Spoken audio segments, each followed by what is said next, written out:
Bonjour à tous, bienvenue sur le podcast Sans Limite où on parle de sport d'endurance, de triathlon et de tout ce qui s'y rapporte. On met vraiment beaucoup d'énergie pour vous proposer ces épisodes et en échange, la seule chose qu'on vous demande et qui ne vous coûte absolument rien est de nous laisser une petite note 5 étoiles sur la plateforme que vous utilisez pour nous écouter et un petit commentaire sympa. C'est pas grand chose pour vous, mais pour nous ça nous aide énormément à faire connaître le podcast et donc à le développer pour vous proposer davantage de contenu par la suite. Allez, merci par avance et je vous souhaite une très bonne écoute. Salut Richard, comment vas-tu ? Salut Seb, écoute, ça va bien et surtout ça fait super plaisir de te parler. On a essayé de se capter, de se trouver un créneau depuis des mois, depuis notre dernier podcast. Je suis content qu'on ait réussi aujourd'hui. Donc, je sais, ça va, j'ai fait faux bond 2-3 fois quand même. C'était une période un peu surchargée de mon côté. Mais heureusement, tu as été très productif de ton côté, donc tu n'as pas laissé tomber nos auditeurs. C'est ça, c'est les auditeurs. On dit bien les auditeurs. Ouais. Okay. Nos auditeurs. Non, je ne sais pas ce qui m'a pris ces derniers temps. J'ai une folie d'enregistrement là, et j'en ai encore quelques-uns qui arrivent, qui vont être assez sympas. Mais en réalité, l'avantage par rapport aux vidéos, c'est que c'est une discussion qui est relativement sympa, qui normalement ne suppose pas non plus le même montage qu'une vidéo et ça permet d'être beaucoup plus productif. Donc franchement, super content d'avoir pu être un petit peu plus présent. Ouais, en tout cas, bravo. Et bon, je sais que je l'avais déjà dit, mais on s'est mis un planning en place. Et on va daigner à le respecter cette fois-ci. Donc, ça va le faire. On recommence la saison. Normalement, une fois par mois, on devrait être là. L'enregistrement, on a dit quoi ? C'est le deuxième mercredi de chaque mois. Donc c'est ça, tous les 15 jours, on a dit ça. Oula. Ouais, je crois. Bon, en tout cas, on va être présent. On va être présent. Bon, écoute, toi, ça s'est passé comment depuis la dernière fois qu'on s'est parlé ? Parce que période busy au taf, donc forcément, comme tu disais, on n'a pas pu enregistrer, mais en réalité, c'est finalement ce qu'on dit à chaque fois, c'est qu'il y a des choses qui, en fonction de la période, prennent la priorité. Il y a le travail, il y a la vie de famille, il y a le sport, il y a ces podcasts, pour moi parfois les vidéos. Toi, je comprends que tu as une période assez busy. T'en es où du coup niveau entraînement, niveau prépa pour ta première course qui, si je ne me trompe pas, est l'Ironman à Lanzarote. Exactement, dans quasiment 2 mois maintenant. 2 mois et 10 jours. Là, au niveau de la préparation, ça va. Ça va, mis à part que ça fait 3 semaines que j'ai pas nagé. Donc, ça va être marrant de reprendre la piscine. Il faut vraiment que j'y retourne dans pas longtemps. Mais non, la préparation s'est plutôt bien passée. Bien que niveau taf, ça a été très compliqué. Disons que depuis le mois de décembre, j'ai couru aller 5-6 fois à l'extérieur et j'ai pas pédalé une seule fois à l'extérieur. Pour te dire que niveau taf, c'était compliqué. On a eu un très bel hiver pour l'environnement au Maroc. Il a beaucoup plu, ça faisait 700 de sécheresse. Beaucoup plu, beaucoup de vent. Mais il n'y a pas eu beaucoup l'occasion de sortir dehors. Il a fait quand même assez froid. Pour un pays où nous, on n'est pas aussi habitués que ça. Disons que le home trainer, il a beaucoup chauffé. Et il y avait cette facilité de descendre dans la salle très tôt le matin, m'entraîner. Mais voilà, là, les beaux jours arrivent. Et il est grand temps que je sorte pour finir cette préparation parce que Lanzarote, ça pardonne pas. Les conditions sont quand même assez rudes. Donc voilà. En tout cas, bon, je suis en forme.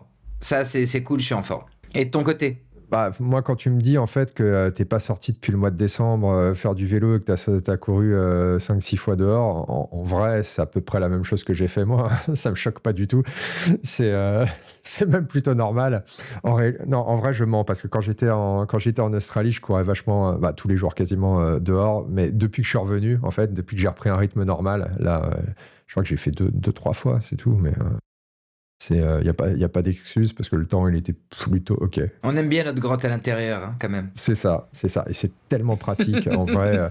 Tu sais, t'es là, tu fais ce que t'as à faire, que ce soit le taf ou autre chose, tu sautes sur ton vélo, mais enfin voilà, t'as pas de déplacement, t'es pareil pour courir, c'est quand même. Je trouve que ça fait gagner quand même pas mal de temps au final, même si c'est probablement moins sympa. tu gagnes du temps, quoi. C'est juste ça optimise. C'est moins sympa, tu gagnes du temps, ok, il y a des facteurs que tu travailles pas, la concentration et beaucoup de choses, ok, mais il y a d'autres facteurs où tu es beaucoup plus performant.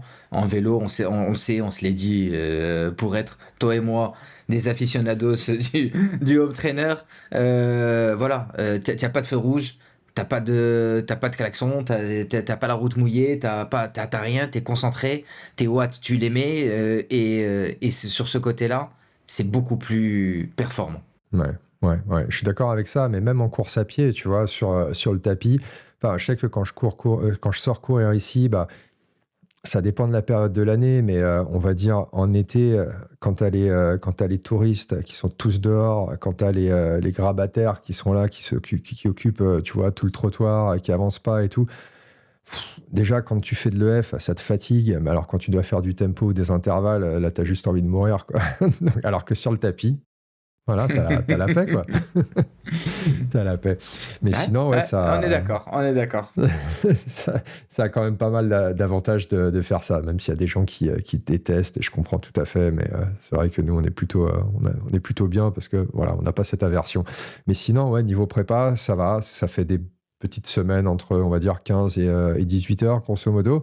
Donc, c'est pas non plus la raclée, mais ça permet de garder un volume relativement constant en natation, en vélo et en course à pied. Ça va être plus en fait le type de séance qui change pour bah, voilà, créer un petit peu plus de stress. Il y a davantage d'intensité, il y a davantage de stress qui est mis sur le corps, mais sans pour autant voilà, monter sur des volumes qui en fait vont être difficiles à intégrer, qui vont une fatigue exponentielle et qui vont pas nécessairement bah, me permettre de progresser autant. Et puis, au final, c'est une première course de l'année aussi. Donc, même si c'est une course voilà, que j'adore, j'ai envie de faire une bonne perf là-bas. Dans un sens, j'aimerais bien que l'Ironman Texas il se fasse en septembre, quoi, parce que ça permettrait déjà d'avoir quelques courses dans l'année. Et je sais pas comment toi tu le sens, mais en début d'année, tu vois, il y a à la fois le côté, tu es super content de faire ta première course, même si tu en as fait 15 derrière, quand même, tu retournes, tu vois, sur une course après quelques mois sans en avoir fait. Et c'est toujours bien d'avoir une petite période de chauffe et de vraiment, tu vois, monter en puissance dans ta saison. Je suis entièrement d'accord avec toi. Je pense que tu l'as très bien dit. Bien avoir plus d'une dizaine, même presque une vingtaine de courses au compteur. Quand on n'a pas fait depuis longtemps, ta première course, tu stresses autant qu'un débutant. Parce que les automatismes, même si tu les as dans la tête, tu les as plus. Ils sont plus là. Donc, tu réfléchis. En fait, oui, je pense que c'est exactement ça. On redevient comme des débutants où on sait qu'on a des automatismes, mais pour les réactiver, tu es obligé d'y penser. Et tu perds ce côté automatique où eh ben, ça se déclenche tout seul. C'est vrai que c'est pas idéal. Moi, pour Lanzarote, c'est vrai que c'est pas l'idéal parce que c'est la course où j'aimerais essayer d'avoir mon slot pour Hawaï. Et en plus, c'est une course qui est assez compliquée. Euh, on fait avec ce qu'on a et ce qu'on peut. C'est ça. On dit, on peut essayer on peut essayer de travailler nos automatismes, faire des transitions, mais bon, c'est jamais pareil. Bah, je suis d'accord avec ça. Et en plus, là, tu parles vraiment de la course, mais je trouve qu'il y a tout un tas de trucs aussi autour de la course. Genre, bah, tu vois, le vélo, moi, je l'ai sorti de sa boîte depuis l'Australie il y a 2 semaines, quoi. Donc, le truc, il est resté plus de 2 mois dans sa boîte.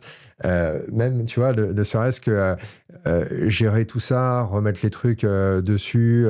Après, tu vois, quand je sais que les fois où la transition elle se passe mal, juste parce que j'arrive pas à trouver mon vélo dès le premier coup, tu sais, genre je me plante des trucs, c'est généralement la première course quand j'en ai pas fait une depuis un moment. Tous ces trucs autour, tu vois, gérer ta nutrition avant. Normalement, tu sais, quand tu es lancé dans ton année, je trouve que tu as tout en tête. Ça va beaucoup plus vite. T'as pas besoin. Alors que là, tu sais, c'est un peu rouillé, quoi. Il faut s'y remettre. Ça revient vite, mais il y a toujours cette petite phase de réadaptation. Mais bon. Entièrement d'accord avec toi. Sinon, ouais, tout va bien. Et franchement, bah, moi, je crois que j'ai 5 semaines maintenant. Ce week-end, ça fera 5 semaines avant la course. En vrai, ouais, les prochaines semaines, ça va être beaucoup plus de volume avant de redescendre après. Je pars pour le Texas à la fin du mois. Bah, le truc, c'est que je vais pas acheter de home trainer là-bas comme j'avais fait l'année dernière. Donc, je vais devoir aller rouler dehors pour finir la prépa. Et en vrai, c'est pas plus mal. Il y a une boucle là-bas que tout le monde fait. Il y en a pas 50, donc c'est plutôt, enfin voilà, c'est plutôt safe. Il y a pas trop de trafic. Et il y a beaucoup de gens qui s'entraînent là-bas. Pour la course à pied, c'est génial. Autour du lac, il suffit de faire ça, le tour. C'est vraiment le parcours qu'on fait pendant le marathon. Et franchement, c'est super agréable. Tu connais aussi. Et puis la natation, tu as quand même quelques petites options. Donc franchement, ça. J'ai vraiment hâte d'y aller. Et la question, car tu es pas adepte de ça, de la chaleur, est-ce que tu vas faire un protocole vraiment stable et sur toute la durée parce que 5 semaines, c'est Généralement ce qu'il faut pour mettre un protocole en place de façon progressive et top. Ouais. Est-ce que tu vas faire ton protocole d'adaptation à la chaleur? En réalité, ce que je vais faire, j'avais déjà commencé pour l'Australie l'année dernière, c'est tout simplement sur le vélo, tu sais, avec une sorte de combinaison, un peu comme... Enfin, moi, j'ai acheté un truc totalement bidon sur Amazon, un truc pour peindre, qui tu sais, à la capuche, un truc blanc comme ça. Tu te mets là-dessus, ça suffit largement. Tu mets pas de ventilateur, une pièce qui est fermée, la température, normalement avec la chaleur corporelle, elle monte quand même pas mal dans la pièce, l'humidité aussi, et ça te fait transpirer à mort. Donc je vais faire ça. Je vais pas nécessairement faire de bain chaud ou quoi que ce soit, parce que je trouve c'est assez contraignant, et en vrai, flemme, tu vois, tu te tapes je sais pas combien d'heures d'entraînement, après te dire, bon allez, il faut aller faire couler le bain, il faut que je me mette dedans, et t'es là et t'attends la mort. c'est juste, en fait, tu vois, la flemme. Je pense que c'est bien, mais je me dis que je vais quand même passer quasiment 3 semaines sur place avant. Donc, je vais m'adapter, tu vois. Tu auras de quoi t'adapter. Ouais, c'est ça. Mais je pense que ça... Et c'est pour ça aussi que j'y vais à l'avance. À la fois, j'aime bien être là-bas, mais je trouve que c'est... l'année dernière, franchement, j'étais bien, tu vois, en termes d'adaptation, parce que j'ai baigné un petit peu dans cet environnement-là 3 semaines avant la course, et ça fait vraiment une différence. Ça fait une différence. On est d'accord. Donc, écoute, ouais, non, pour l'instant, all good. On peut peut-être parler 2 secondes du début d'année, de ce qu'on a vu comme course. Je crois qu'il n'y en a pas eu 50. Il y a eu essentiellement la Redman en Nouvelle-Zélande. Nouvelle-Zélande. Et là, il y en a quelques-unes qui arrivent. Ouais, c'est dans 15 jours où il y a une liste incroyable. C'est Oceanside, je crois. C'est Oceanside ou c'est Geelong? Il y a les deux, peut-être, en fait. Je sais plus. Non, Oceanside, c'est à la fin du mois, et Geelong, je crois que c'est pas... C'est juste avant. Ouais, je crois que c'est juste avant. Geelong, c'est le 22. Ouais. Je crois que Geelong, c'est juste 22. Ouais, c'est ça. Et, mais en tout cas, c'est sur ces 2 courses, il y a une liste... il y a une start list qui est incroyable. C'est clair, c'est n'importe quoi. C'est incroyable. Donc, la vraie saison va commencer à ce moment-là. Mais il y a l'Ironman Nouvelle-Zélande qui a été plein de rebondissements, où on a eu Christian qui était sur une forme exceptionnelle sur les réseaux sociaux avant d'y aller, et avec sa rage de « je vais fracasser tout le monde ». Malheureusement, non, mais c'est ce qui fait c'est un grand champion. C'est qu'il a cette confiance en lui, il a cette rage, et il l'assume.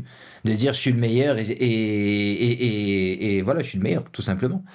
Et c'est vrai que quand il n'arrive pas à dérouler comme il le faut, ça se retourne un peu contre lui, mais il a pas eu de chance. Il a cassé ses aérobars, encore des problèmes de nutrition, encore des problèmes d'estomac. Justement, je regardais un podcast hier de Santa Tech. Justement, donc il expliquait sa course.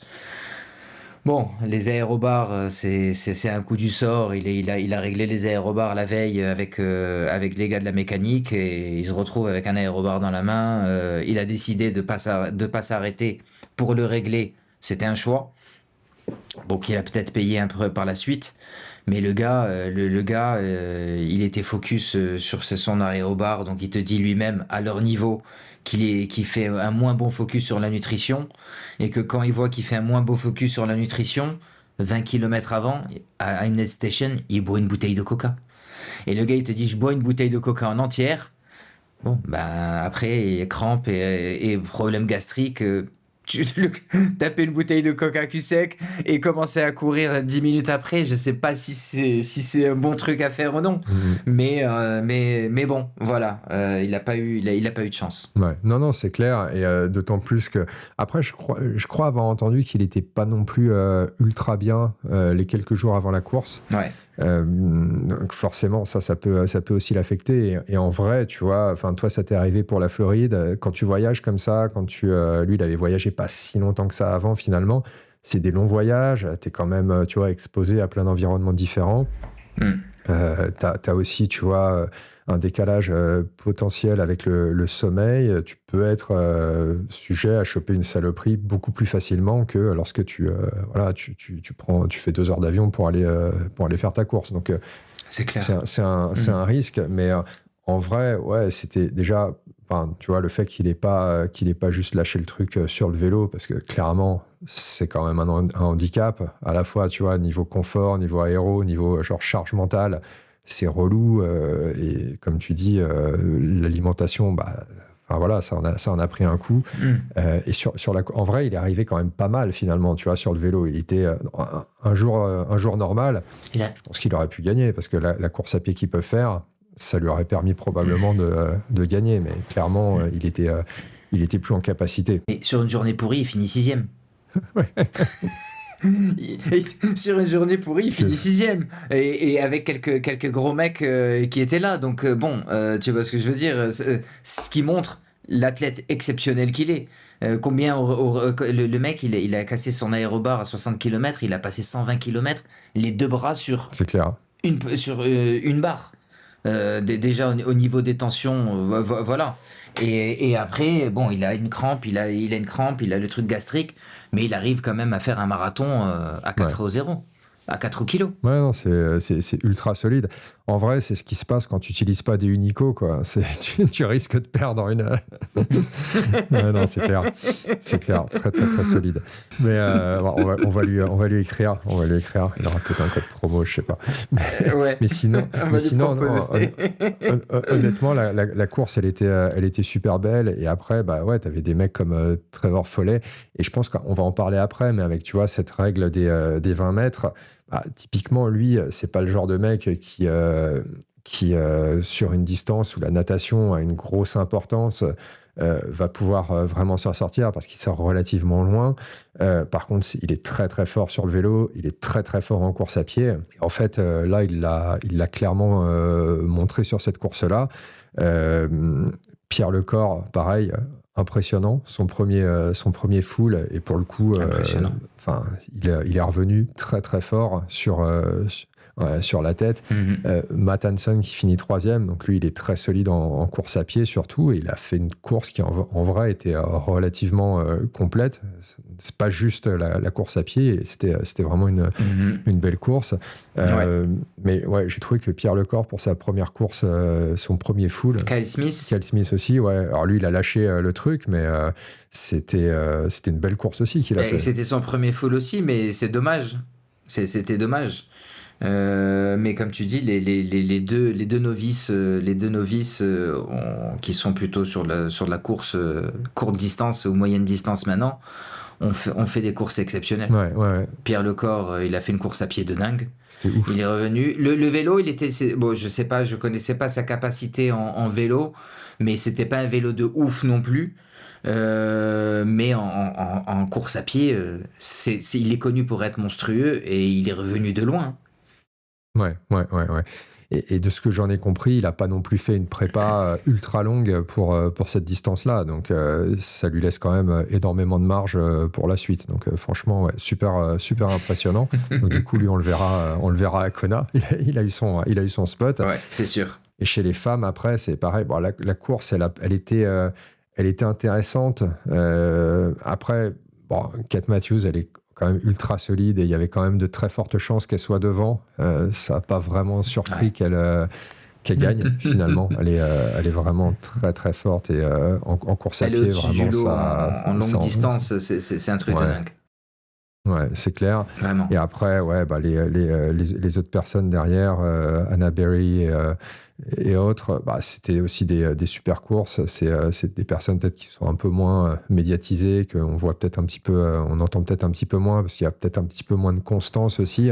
Mais c'était des super perfs qu'elles ont fait là-bas. Sur le podcast que je regardais de KB sur Santa Tech, il parlait de l'organisation de la course qui avait un parti pris de faire partir les 70.3 avant l'Ironman. Et il disait qu'ils étaient quand même assez dérangés. Et c'est bon, c'est pas une organisation de course qu'ils ont l'habitude de voir et de se taper tout le full avec justement les edge groupers aussi bien en vélo qu'en course à pied était assez dérangeant pour eux et surtout dérangeant donc ça nous fait la transition sur sur les nouvelles règles qu'il y a au niveau du De la merde, distance comment on sur appelle les 20 mètres. des distances que les pros maintenant sont passés à 20 mètres, mais que les edge groupers sont à 12 mètres et que il y avait toute une organisation à faire quand ils devaient dépasser des edge groupers parce que bon, les gars étaient vraiment pas à l'aise avec l'organisation de la course et ce qui, bon, c'est pas une excuse, hein, le mec il dit pas que c'est ça qui l'a fait, qui l'a fait flancher sa course, mais il disait que c'était pas simple à gérer quoi.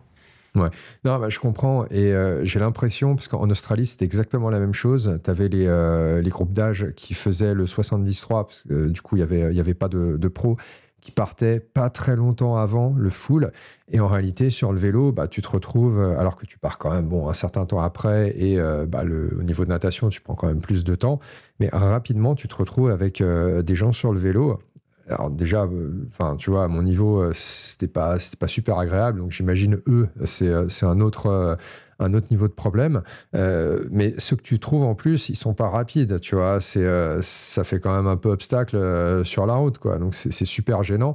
Mais ce que je trouve encore plus gênant, sans parler encore, tu vois, de la règle des 20 mètres ou autre, c'est qu'une fois que tu arrives sur la course à pied, au niveau des ravitaillements, c'est un bordel, c'est insoutenable. Au départ, tu vois, tu as quand même pas mal de gens sur le 73 qui sont encore là, et du coup, c'est le bordel. Mais le premier tour, ça va encore. Le deuxième tour, ça commence à être vraiment chargé. T'as l'impression que t'en as, ils sont là, ils s'arrêtent, ils sont au bar, tu vois, c'est tranquille. Et j'imagine pas, tu vois, effectivement, quand on parle de ce type d'athlète où tu arrives, tu vois le bordel, tu peux pas récupérer les trucs facilement sans perdre de temps. Plus, parfois, t'as des passages qui sont pas super larges. Donc, bon, ça peut être difficile aussi à gérer. Donc, ouais, c'est pas génial. Mais en Australie, c'était la même chose. Je comprends pas trop vraiment pourquoi est-ce qu'ils font cette organisation-là, pourquoi ils font pas le contraire, en fait. Par exemple, tu vois, faire partir ceux qui font le full, ou en tout cas, tu sais, quand tu as les pros avant, pour pas gêner, parce que au final, c'est un peu relou quand même.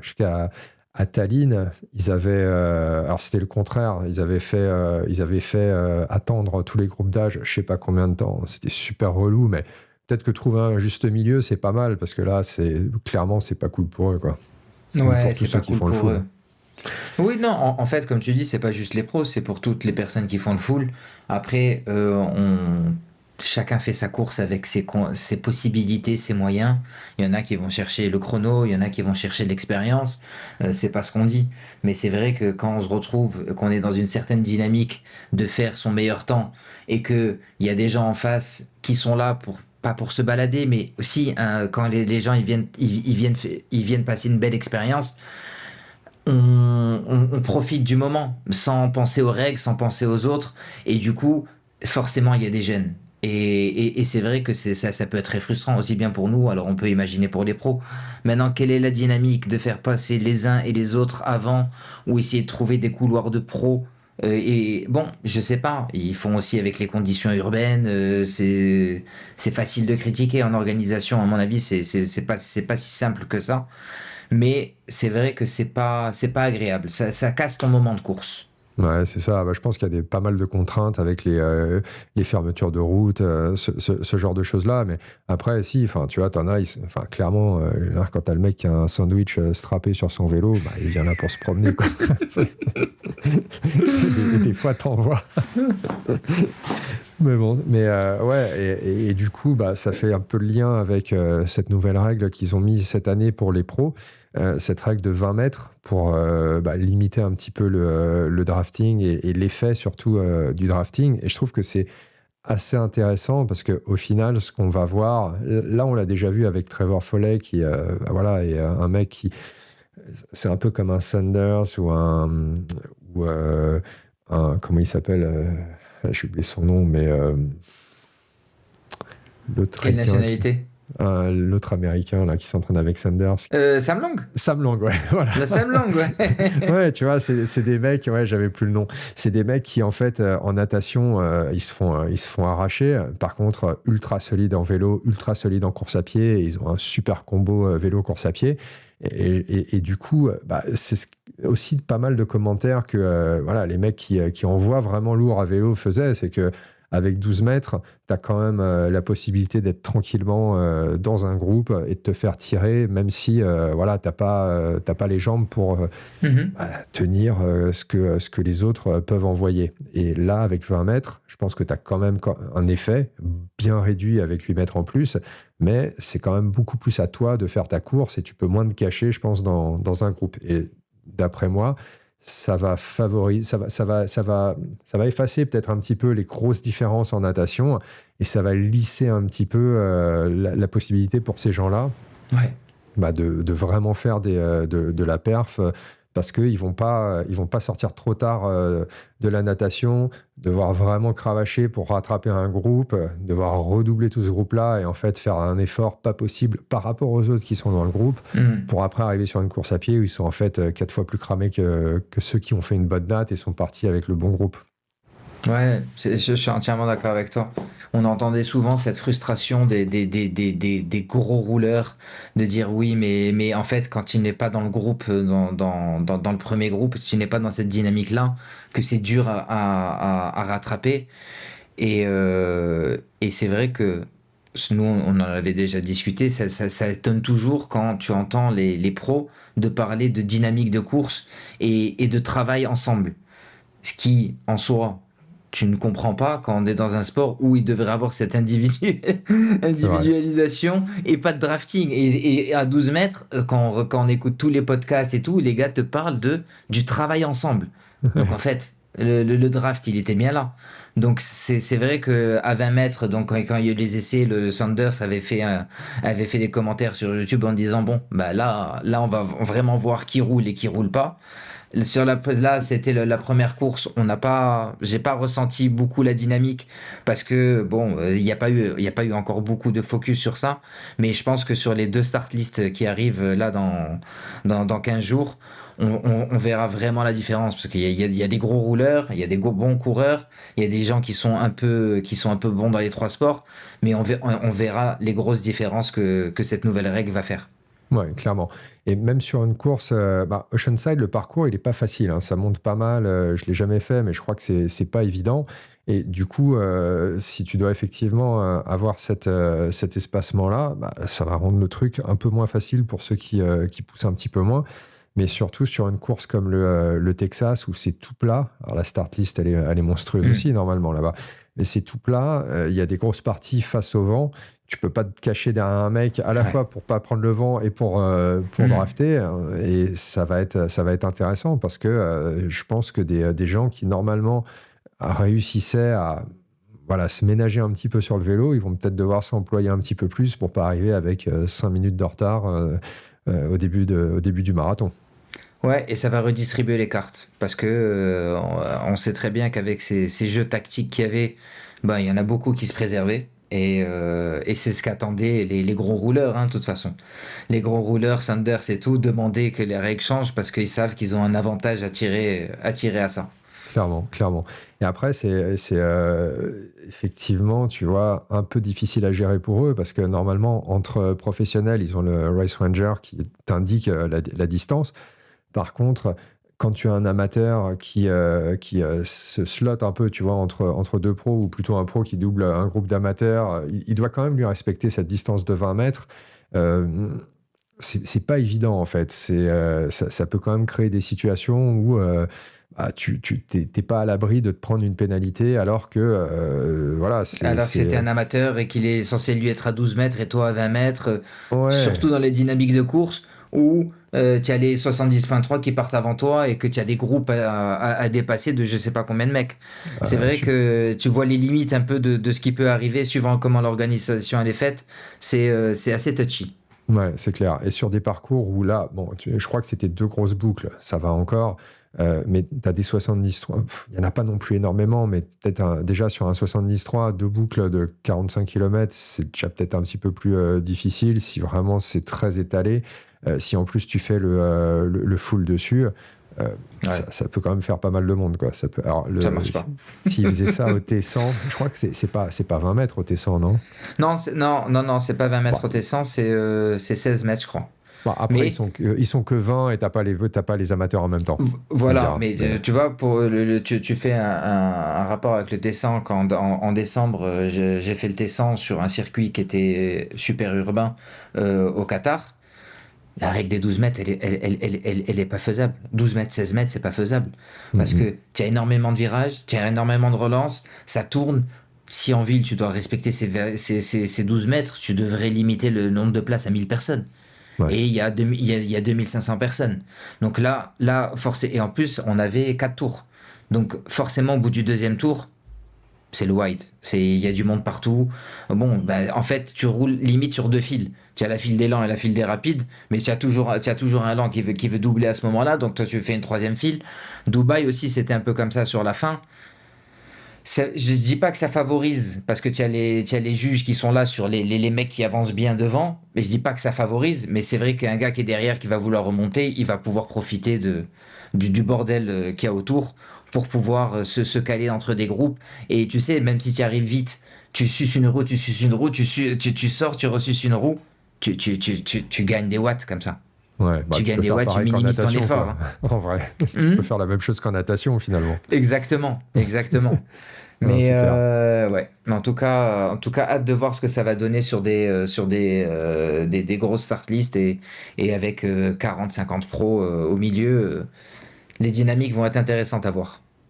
Ouais, clairement. Mais d'ailleurs, ça me fait dire qu'on n'a pas du tout parlé de ton expérience sur les T100, parce qu'en fait, on n'a pas fait de podcast depuis. Moi, j'en ai pas fait. En fait, ça m'intéresse vachement d'avoir ton retour sur ça, même si on en avait discuté un petit peu, mais peut-être que tu peux nous en dire 2 mots un peu. Tu avais fait Dubaï et donc la finale au Qatar, tu vois, en termes d'expérience, la différence par rapport à voilà, une Orga Ironman, même, tu vois, l'ambiance, enfin, Ouais. Al- comment c'est, en fait? alors, j'ai trouvé l'organisation et l'ambiance super sympa. Donc, il y avait eu ce truc à Hawaï il y avait eu le quiproquo entre un juge ou un directeur de course qui avait dit à Wild de sortir à un moment. Non, c'est à la course à pied qu'ils avaient dit de sortir plus tôt. Tu te rappelles, sur le vélo, Ouais, Wild, il avait fait un tour de plus, et ouais. en course à pied, ils avaient fait un tour de moins. Oui, le bordel. Donc, et en vélo, c'était de sa faute, mais en course à pied, c'était de la faute des. Bon, on a mis ça sur l'organisation du PTO. On sait très bien qu'il y a l'organisation elle-même, et après, il y a les gens qui achètent la licence pour faire le PTO chez eux, et que bon, ils pouvaient avoir il- les fautes, elles arrivent. Ouais, ouais, ouais. C'est humain. Et ça arrivait sur un Ironman. Et on avait tout de suite dit que le PTO, ça y est, c'était catastrophique et tout. Bon, il y a eu une faute et ça s'est jamais reproduit. C'était pour remettre dans le contexte, en plus, dans un endroit où il y avait une faute. Mais mis à Ouais. part ça, l'organisation, elle était dingue. Là, vraiment, l'organisation, elle était dingue. Euh, Pour moi, ça me rappelle les premiers Ironman que j'ai fait, à Dubaï et aussi ceux que j'avais fait à Majorque et tout, où l'organisation d'Ironman, elle était encore pas faite. Il y avait des super villages, les gens étaient présents, il y avait beaucoup de volontaires, il y avait de la musique partout, il y avait une ambiance. Je trouve que ça, il y a tellement de courses Ironman que ça s'est perdu. Les budgets sont plus les mêmes parce que eux, ils veulent vendre beaucoup, beaucoup, beaucoup de courses au PTO, peut-être que vu que il n'y a pas encore autant de courses que ça, c'est plus maîtrisé. Et du coup, ça donne une expérience de course beaucoup plus agréable. Vraiment. D'accord. Donc, niveau expérience de course très agréable. Je voulais faire du PTO, surtout pour le terrain. On en avait parlé. C'est des terrains urbains, souvent avec beaucoup de virages, donc Ouais. ce qui nous change de côté Ironman où souvent on baisse la tête, même s'il y a du vallonné, mais c'est des longues boucles, ou une boucle ou deux boucles, mais c'est long. Et où là, eh ben, en fait, tu travailles la relance, tu dois travailler la position. Il y a un côté tactique où on en avait parlé, où moi, eh ben, je sais pas pédaler dans les virages. Ouais. Au Maroc, sur les routes que je fais, j'ai pas de virage où je pédale. C'est dans les circuits Ironman, on n'est pas des circuits urbains où on pédale dans les virages. Et je t'avais dit que sur la ligne droite, j'ai rattrapé du monde. Et dans les virages, en fait, dès que ça tournait deux, trois virages comme ça, moi, j'ai tendance à ne pas pédaler parce que je ne sais pas faire ça. J'ai pas appris Ouais. à faire ça. Et tu Pareil. voyais les mecs qui savaient jouer avec le vélo. Donc, tout ça, tout ça, c'est des choses qui me donnent envie de refaire ces courses-là parce que tu travailles l'explosivité, ça monte, ça descend, il y a les virages. On est dans une dynamique de course vivante. Ouais, je Alors comprends. on fait des triathlons où tu te poses sur les rebards et tu pédales, tu mets la tête dans le guidon et tu y vas. Là, ça bouge. Donc ça bouge. Après, il y a aussi, comme je te disais, ben, il y a du monde. Au bout du troisième tour, quatrième tour, il y a un peu de monde, il faut faire attention et tout. Mais c'est vivant. C'est vraiment, ça change. Et en course à pied, c'est pareil. C'est 18 km, c'est un peu moins. Donc tu te dis, je vais en donner un peu plus. Ouais. Mais là aussi, beaucoup de montées, beaucoup de descentes, beaucoup de virages, beaucoup de cassures, beaucoup d'explosivité. Et j'ai beaucoup aimé. La vérité, j'ai beaucoup aimé. Je conseillerais aux gens d'aller essayer s'ils en ont un à côté de chez eux. Parce que ça change vraiment de l'Ironman. On est plus sur comme des circuits sprint ou olympiques, mais sur un format plus long. Mais Hmm. c'est un peu les mêmes dynamiques où tout est en explosivité, je pense que si je dois le résumer, je vais dire que c'est vivant. Ouais, je Vraiment, sur comprends. la course, t'as pas le temps de t'embêter. Tu es tout le temps en gestion de quelque chose et tout, et j'ai trouvé ça vraiment sympa. Bah, c'est cool. Et en termes de, bah, je comprends que l'organisation, tu me dis que c'était un petit peu comme, voilà, il y a quelque temps Ironman où c'est des choses qui, quand il y avait moins de courses, ça se mettait en place aussi et ça, c'est tout à fait normal.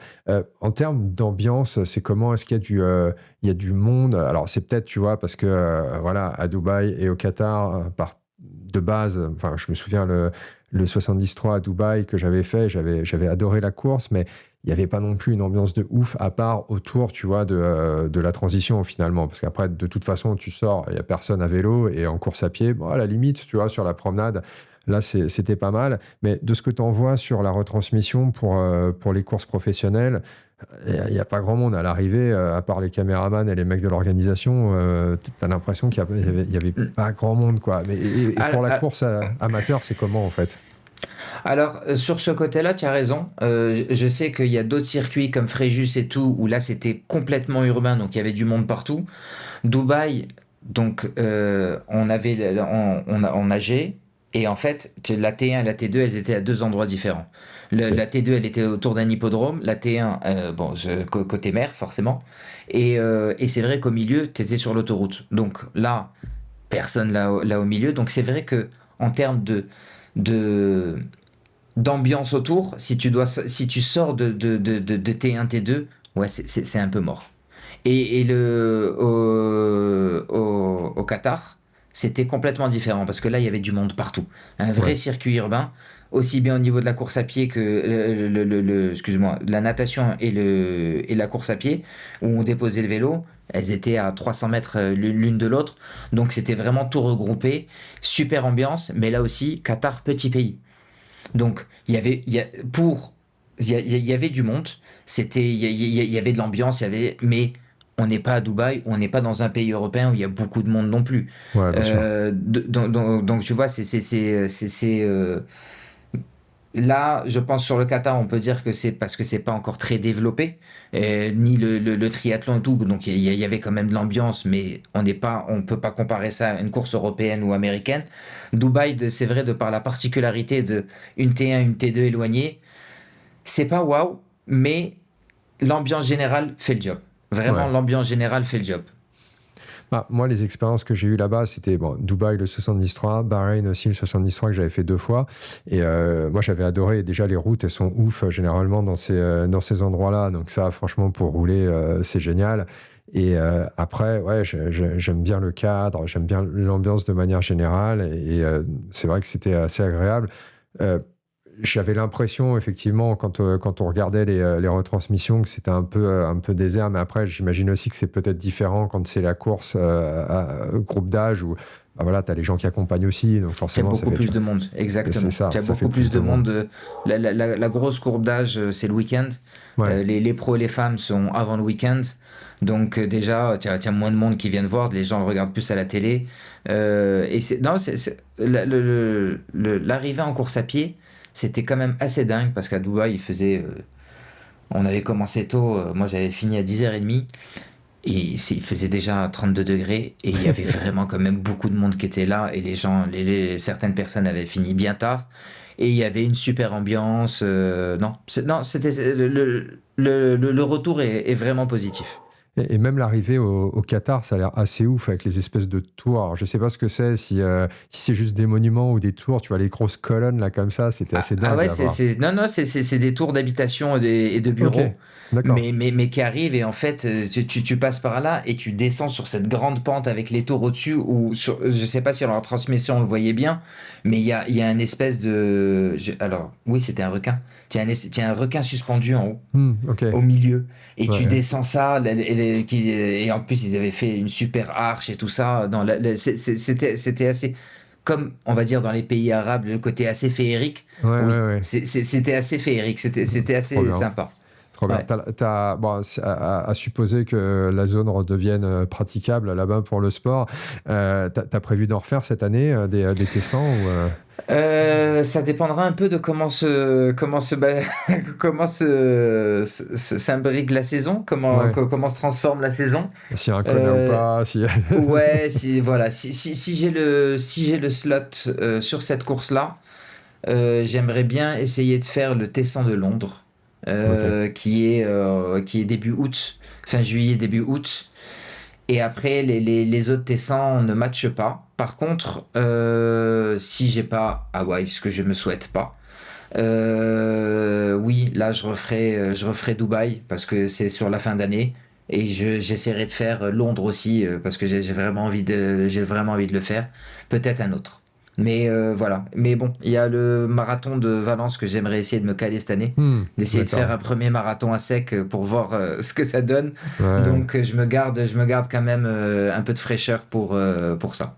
Trop bien. Trop bien. Ouais, Londres, je pense que ça doit être pas mal. Et la différence avec le parcours des pros, je crois que c'est qu'en groupe d'âge, tu vas vers le centre, tu longes vraiment la rivière, tu arrives vraiment pas trop loin du Big Ben, je crois, et c'est là que tu Ouais. fais demi-tour. Donc, parcours assez cool, assez cool.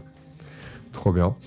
Bah, en vrai, on va pas se mentir, il n'y a pas non plus 50 sujets dans le monde du triathlon à traiter Ces derniers temps. à cette époque-là. Je pense que la prochaine fois qu'on va se parler, ça sera plus intéressant parce qu'il y aura pas mal de courses qui seront passées. Il y aura aussi probablement plus de choses de manière générale qui seront passées. Mais bon, je crois qu'on est plus ou moins bon pour cet épisode. On en aura plus à dire la prochaine fois. Merci beaucoup. C'était plaisant de se retrouver. Ouais, clairement. Merci beaucoup, Seb. C'était cool. Merci à toi et on se dit à très vite. Ouais, clairement. Allez, à bientôt. Ça marche. Allez, la bise. Ciao, ciao. Merci à tous ceux qui sont encore là d'avoir écouté ce nouvel épisode du podcast Sans Limite jusqu'au bout. Abonnez-vous au podcast et n'hésitez pas à le partager, mais surtout, merci de mettre une note 5 étoiles avec un super commentaire pour aider à référencer le podcast, lui donner de la visibilité et nous motiver à continuer. Allez, à très vite.